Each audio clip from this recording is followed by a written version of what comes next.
Esti, Mila, sama Hana, Pak. Baik, anak semuanya. Kok ada Paris, Pak? Sengaja, Pak. Itu dong cewek. Ada warna cewek. Kenapa, Pak? Ini karena Bapak buatnya nilai karena perkembangan sekarang kan kita situ ngikuti perkembangan sekarang. Si gender, Pak. Ya salahkan ya, dia salahkan Bapak. Kenapa Bapak pakai? Ya Bapak evaluasinya dan perbaikinya. Mungkin itu kesalahan Bapak. Iya, tidak maafkan ada. ya. Tidak ada. Ada di luar Jakarta. Ada di luar Jakarta.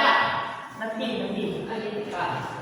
Jadi nama saya kemarin minggu kemarin kita sudah belajar alat terpuji. Nah, dari alat terpuji itu kita sudah bisa mempraktikannya pada kehidupan sehari-hari kan? Ya, Pak. Harap dengan pelajaran kemarin anak bapak sekalian pada hari ini lebih serius lagi untuk menyalurkan alat terpujinya. Ya, Pak. Nah, selanjutnya kita sudah masuk pada pelajaran yang bab 3 yaitu ragam penyakit hati. Sebelum itu masuk pelajaran dan saya masuk dulu ketua kelas silahkan silakan untuk berdoa. Doa mulai. Bismillahirrahmanirrahim. Amin. Baik, terima kasih semua yang doa tadi kemudian kita belajar. Amin. Nah, seperti yang judul kita pada hari ini, pelajaran kita pada hari ini itu ragam penyakit hati. Dari sini Bapak ingin menyampaikan kalau dengan pelajaran ini Bapak berharap tujuan kita belajar kali ini Bapak berharap anak-anak semua dapat menganalisis konsep penyebab serta dampak buruk ragam penyakit hati ini dan yang kedua itu mendemonstrasikan cara dan mengatasi ragam penyakit hati ini. Baik, Pak. Nah, kita langsung masuk saja ya. Pelajaran kita pada hari ini itu ragam penyakit hati. Ragam penyakit hati ini terbagi menjadi 3. Yang pertama itu munafik. Nah, kalian tahu apa itu munafik? Berkata bohong, berjanji Bapak tidak sebelum katakan. Lanjut saja. bila dia berjanji dia hianati, Pak. Bila dia berbohong, bila dia berkata dia berbohong, Pak. Satu lagi, hampir dikit lagi. Ya, silakan. Apa itu munafik? Munafik itu adalah orang yang mengadu apa? Apa yang dikatakannya dan yang dikatakan perbuatannya, Pak. Lain di hati, lain di pikir, Pak. Apabila dia berjanji dia ingkar, apabila berkata dia berbohong, dan Apa yang dipercaya? Ya, dan diberi kepercayaan dia hianat. berkhianat, Pak. Ya, betul. Saya Betul. Nanti Bapak kasih nilai kalau untuk saya saya. jawab munafik. Tapi kalau berhasil menjawab semua pertanyaan dari Bapak. Nah, seperti yang kita ketahui, munafik ini disebut juga pelakunya munafik. Ya, disebut juga dengan nifak. Nifak ini berasal dari bahasa Arab yaitu nafaqah, yang artinya memberikan, bohong, dan berpura. Al-Quran tentang munafik ini terdapat dalam Quran surah An-Nisa ayat 45. Bapak bacakan dia. Apa tadi, Pak? An-Nisa ayat 145.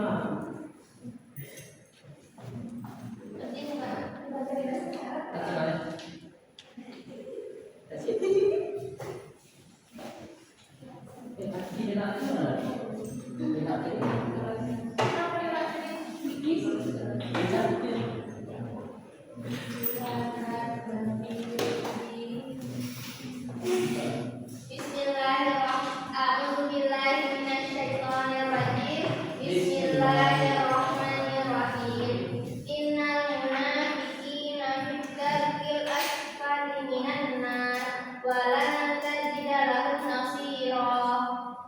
Sadaqallahul azim. Baik, terima kasih Nadia. Silakan baca ayat-ayatnya. Ya. Sesungguhnya orang-orang munafik itu ditempatkan pada tingkatan yang paling bawah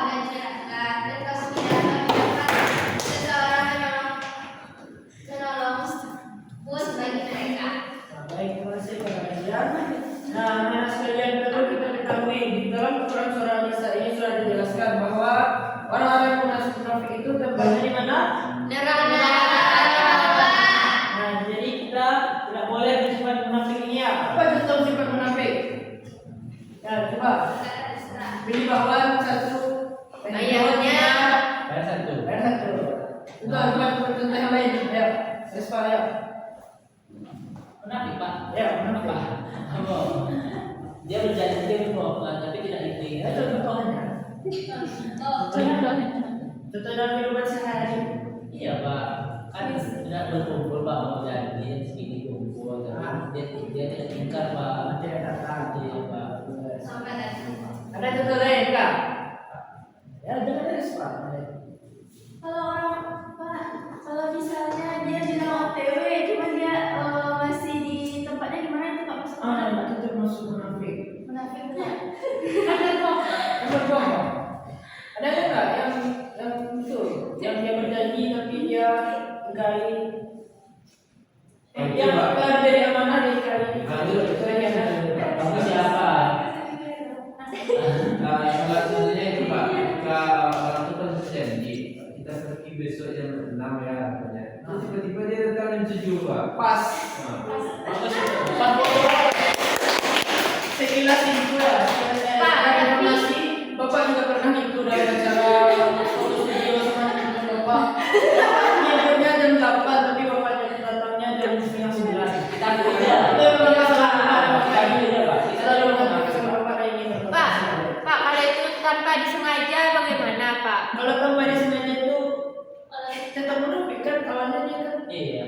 menyebutkan. Kalau misalnya tapi pada dia tanpa sengaja Pak, tanpa sengaja. Kalau disengaja kan Kalau urusannya urgen sangat urgen itu dapat dimaafkan. dapat Karena dimaafkan. hal yang wajib itu lebih didahulukan. Pak, kalau udah kebiasaan kayak itu, Itu enggak bisa lagi itu kita munafik dari awal ya. Ini saya. Nah, kita masuk pada materi berikutnya itu macam-macam perilaku munafik ini terdapat dua. Yang pertama seperti contoh-contoh yang sudah anak-anak sebenarnya tadi itu berbohong, misalnya tidak berkhianat. Itu disebut masuk pada nifak imani. Itu perbuatannya. Kemudian nifak imani itu menyembunyikan kekafirannya. Coba Nanda, apa itu? Coba contoh menyembunyikan kekafirannya. Menyembunyikan. Pak, Dia ngakunya beriman tapi dia kafir. Pak, seperti sampai di film Walid Pak. Dia Pas. dia mengajak kepada kebaikan, kata iman, tetapi di belakang dia Iya, bermain. betul. Bagus. Sepakat. Ayo sepakat. Dia sering sholat berjamaah Pak, tapi ketika nggak ada orang lain Pak, dia berjuang maksiat Pak. Pasti. Nauzubillah. Tapi yang paling sering kita lihat itu pada bulan puasa ya. Iya Pak, oke. Dia berbuka tapi sebelumnya dia sudah makan juga siangnya. Ini adalah nakas Pak.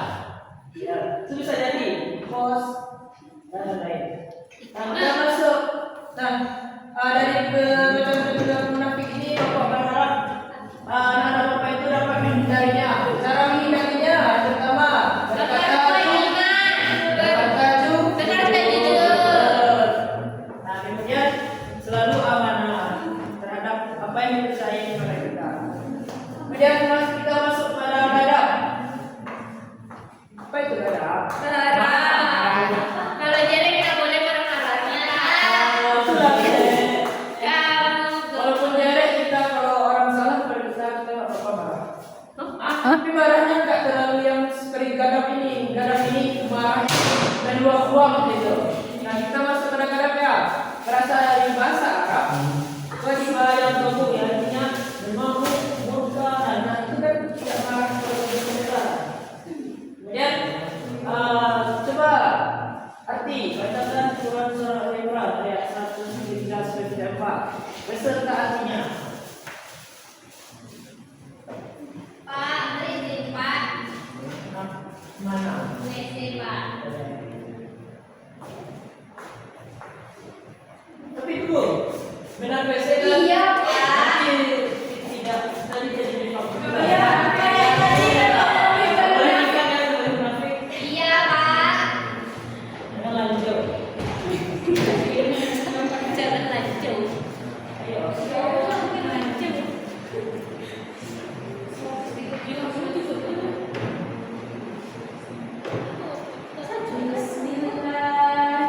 Bismillahirrahmanirrahim.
gagap itu marah secara besar-besaran atau belum keluar marahnya. Nah, dalam hadis Rasulullah juga dijelaskan berulang kali bahwa Rasulullah memerintahkan kita untuk sebelum yang tidak sesuai dengan kita itu dengan kita marah kepada hadis riwayat Bukhari. Kemudian kita masuk pada dampak negatif dalam marah. Pertama itu kebencian dia. Hubungan mereka itu karena marah menyebabkan mereka hubungan persahabatan dengan keputusan yang tidak bijaksana yang kedua yaitu penyelesaian dan kemudian menemui banyak kesulitan dan menyesal. Ada tidak mendapat keuntungan selanjutnya itu bahaya kesehatan yaitu tekanan darah tinggi menyebabkan sakit kepala dan risiko serangan jantung. Lanjut. Satu lagi. Selanjutnya itu yaitu menerima murka Allah, laknat Allah bagi yang menyuruh dengan. Ya baik, ada Faridatul Anbiya yang sudah mengatakan apa saja sebab peringatan marah. Nah, biasanya kan itu akan membuat kita rugi. Iya, Rugi Pak. pada diri sendiri dan rugi juga kepada orang lain. Nah, jadi anak bapak mau tak jadi pemarah-pemarah? Mau kan? Apa salah? Nanti anak bapak mau rugi udah gitu. Ya. Kalau kita itu Kalau cantik Pak. Kalau dia kan tak boleh marah-marah. ya kalau cantik pun memang tak boleh marah-marah. Ah. Ya tapi marah-marah itu yang berlebihan, yang beban emosi itu tinggi kali itu tak boleh. Tadi musuhnya pada marah dia. Itu marah itu kalau guru kayak anak muridnya marahin terus. Saya. Jadi anak bapak cara kita itu tidak mudah marah secara Istighfar, Pak. bagus. Istighfar. Duduk, wuduk, bagus. Baik itu. Berpuasa, Pak. Oh ya, puasa juga bisa menambahkan. Berzikir. Zikir, sholat, pas, pergi. Nah, Pas lima dia, Pak. Makan.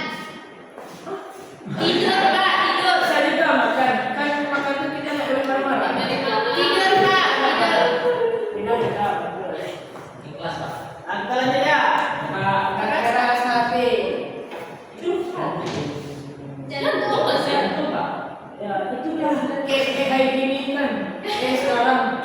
Kadang yang dewasa sapi tapi ini Itu hati Pak. Karena dia berkaitan, Pak. Pak, itu hati Pak. Ya, lihat aja sana ya. Kelompok. Anggap aja itu sebagai bapak. Ya, suatu ekol. Di sini ada masalahnya. Di sini Allah tadi sudah menjelaskan ada 3 macam hati. Pertama, hati ya. Bersih. Bunda. Benar. Hati ya. Bunda.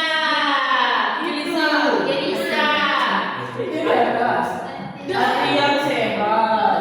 Dan hati yang sakit. Dan hati yang mati. Al-Siratul Qalbi Pak. Itu Anak Uin. Al-Siratul Qalbi. apa artinya? Coba jelaskan. Wanita yang ada dalam hatiku mantap. Tapi di sini kita tidak ada bahas wanita, kita bahas tentang firasati. Yang ini firasatinya biasa itu adalah iman yang kuat dan ibadah yang konsisten. Konsisten. Ya. Kalau hati yang sakit itu ada iman, namun berbeda dengan kemaksiatan. Kemaksiatan. Yang terakhir adalah hati yang mati, karena banyak melakukan Banyak kemaksiatan. kemaksiatan. Apa lagi? Apa, Pak? Iman. Apa, Pak? Ayo bacakan surah Al-Kahfi ayat 12 sampai 11. Sabar, Pak. Jadi ya yang ayatnya itu pas di hatinya menyanyikan dia. Sekali-kali tidak gitu. Kalau Taufik.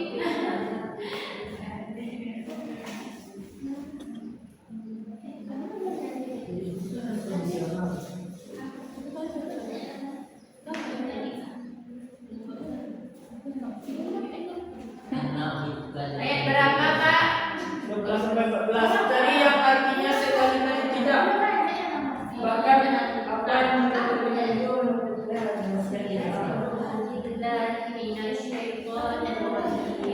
Bismillahirrahmanirrahim. Kalla bal ala qulubihim ma kanu yaksibun. Kalla innahum an rabbihim yawma idzin lamahjubun. Tapi udah balik itu lagi. Tapi sekali-sekali tidak. Artinya sekali-sekali tidak, bahkan apa yang mereka kerjakan itu telah menutupi hati mereka. Sekali-sekali tidak, sesungguhnya mereka pada hari itu benar-benar terhalang dari melihat kepada Tuhannya. Shadaqallahul azim. Terima kasih Pak. Sama Pak. Sama-sama Pak. Boleh tepuk tangan dulu.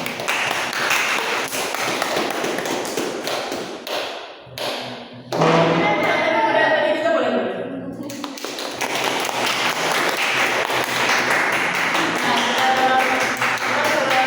Ini kita dengarkan bersama bahwa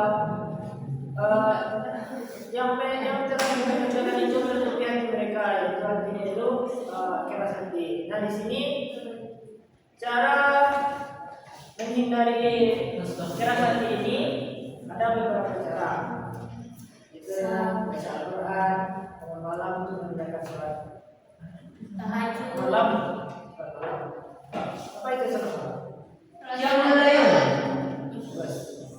Itu bergaul dengan orang-orang yang Soleh. itu berarti agar kita itu tidak keras, tidak. Ya itulah. Iya Pak. Nah, Finish, Pak. perlu Bapak menerangkan ya kepada anak-anak semua, kalau ragam-ragam penyakit ini sangat berbahaya bagi kita sendiri dan bagi orang lain. Iya Pak. Dan juga jika kita mempertahankan sikap penyakit hati ini, jika kita akan senantiasa mendapatkan hal-hal yang buruk dan juga mendapatkan dosa. Nah ini ada para teman.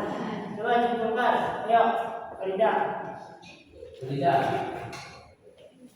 Tidak. Nanti baca dong. Ya, baca. Tidak. Detox yaitu menyembunyikan kekufuran dari hati keimanan, yaitu dua jenis, hati mengamati atau bohong, ingkar janji atau khianat. Dan nifaq iman yaitu menyembunyikan kekafiran. Yang kedua yaitu gadah yaitu marah. Gejolak emosi yang tidak terkendali. Yang ketiga yaitu kasuah al-kahir, keras hati, di mana hati yang membeku akibat kemaksiatan.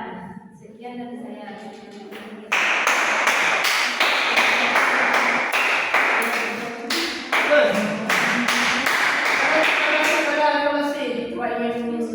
Mengetahui bagaimana tingkat pemahaman anda semua terhadap materi kita pada hari ini.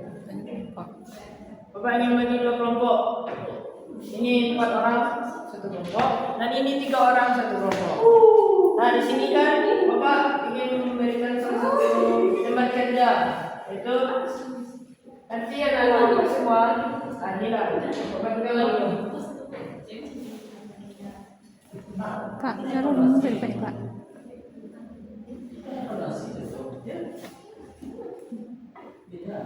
Ini bagaimana, Pak? Tugasnya baca itu dan jawab pertanyaan di bawah, nanti dibacakan ke depan.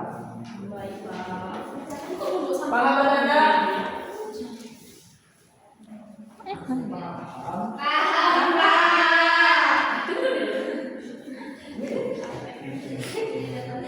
Sudah paham kan? Ya silakan didiskusikan. Apa jawabannya?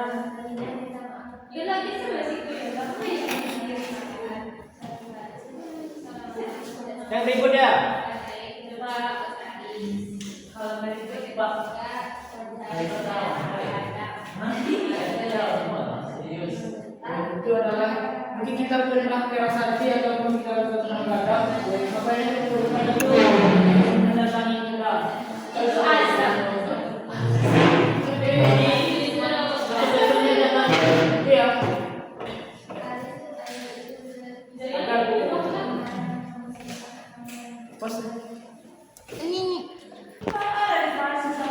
Ya silakan, yang sudah siap, Pak. Yang kedua, ayo tentukan siapa. Pak, ini dibaca nggak ceritanya, Pak? Ya baca aja. Saya kalau pandai membaca, Pak. Dicari aja dari sekolah. Anak sudah siap. Kami dari kelompok 2 yang bernama Arti, Dia dan Nadia dan saya sendiri Sepanda membacakan sebuah cerita. Akmal, Aris adalah seorang remaja yang cerdas, namun dia memiliki hati yang keras. Baginya meminta maaf adalah suatu kelemahan dan memaafkan adalah suatu kekalahan.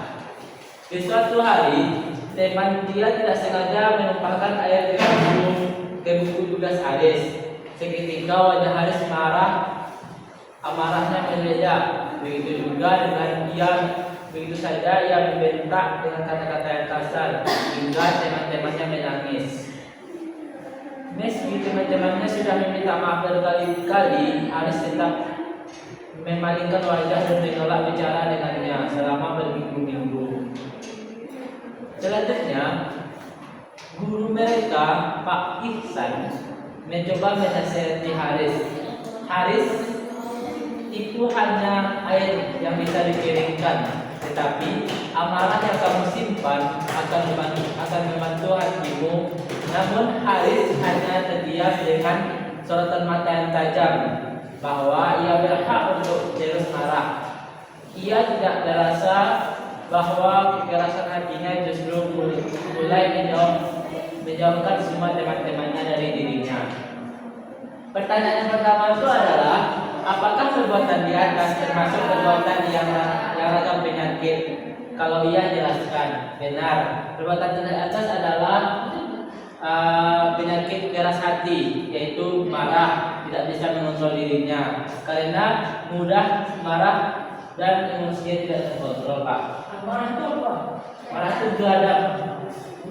Yang kedua, apa faktor yang memungkinkan penyebabnya hal tersebut? Tidak sengaja yang menyebabkan hal tersebut adalah teman-teman tidak sengaja menumpahkan air ke buku tugasnya, Pak. Lalu harus marah, Pak, dan tidak memaafkan teman-temannya, Pak. temannya Yang ketiga, apa betul? Apa dampak buruk dari perbuatan tersebut untuk diri sendiri dan orang lain? Kalau dampak yang buruk itu, Pak, dia tidak kurang bisa berpikir positif, Pak, emosi tidak terkontrol, Pak, susah berpikir jernih, Pak. Kalau untuk orang lain, Pak, untuk keluarganya, Pak, akan menghindari orang lain, Pak. Kalau bagaimana atau apa yang harus dilakukan untuk menghindari perbuatan tersebut? Itu seperti yang Bapak sampaikan tadi, bahwasanya dengan sholat malam, berzikir, bergaul dengan orang soleh, qiyamul lail, berwudu, itu Pak. Sekian kami baca apa, Pak? Al-Quran. Insyaallah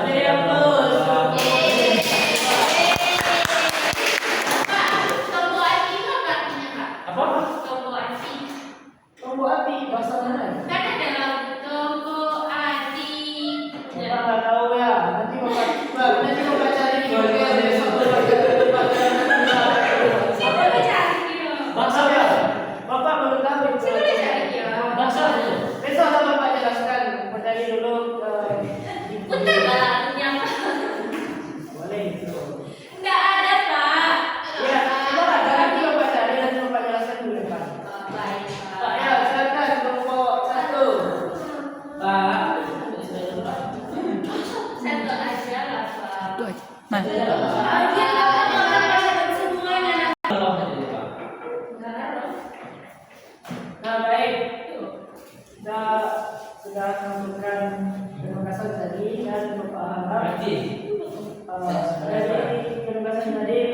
semua dapat mengingat apa saja sebab-sebab penyakit hati dan bagaimana cara menghindarinya. Bahwa ragam penyakit hati ini akan berdampak pada banyak sisi, dari kita sendiri, orang lain, maupun hubungan kita kepada Allah Subhanahu Wa Taala. Pak, boleh bertanya? Boleh, ya silakan. Kalau hatinya sudah kena, apakah bisa kena kepadanya, Pak? Hatinya sudah kena. Enggak, maksudnya itu kalau misalkan menyimpan penyakit hati, Pak, itu apakah ada dampaknya ke tubuh, Pak? Penyakit hatinya Banyak. Iya, itu maksudnya, Pak. Oh, bisa juga itu. Kan dalam ilmu kesehatan juga pernah dibahas itu. Kalau penyakit hati itu bisa berdampak pada imun dan lain-lainnya gitu. Jadi kita itu haruslah mempunyai hati yang sehat. Apa tadi hati yang sehat menurut Al-Ghazali? Ya, saya apa lupa tadi baru. Selalu mengingat Allah. Dalam pembulan lagi ya, hati yang sehat menurut Imam Al-Ghazali adalah iman yang kuat dan konsisten dalam beribadah. Hati yang sakit apa? Yang sakit? Tetap bisa beribadah. Beriman, tapi tetap beribadah. Ada iman namun ternodai dari kemaksiatan, Pak. Bagus. Hati yang mati. Mengiras karena banyak kemaksiatan yang membuat, Pak. Ingat ya, besok di ulangan harian lupa buat soalnya. Nah, baik, terima kasih kepada bapak semuanya yang sudah berpartisipasi pada pembelajaran kita hari ini. Untuk minggu depan kita belajar tentang sikap apa namanya? Tawaduk. Tawaduk ya, pas. Pas Apa? Ada banget. yang ditanyakan lagi? Tidak. PR, Bu PR ya? Ya, Pak. PR-nya biasanya ini saja lah. Jauhi program penyakit hati ini. Baik, Pak. Itu tidak PR itu PR untuk sampai sama dia. Oke, Pak. Tidak. Baik anak semua, mohon maaf jika membuat kesalahan.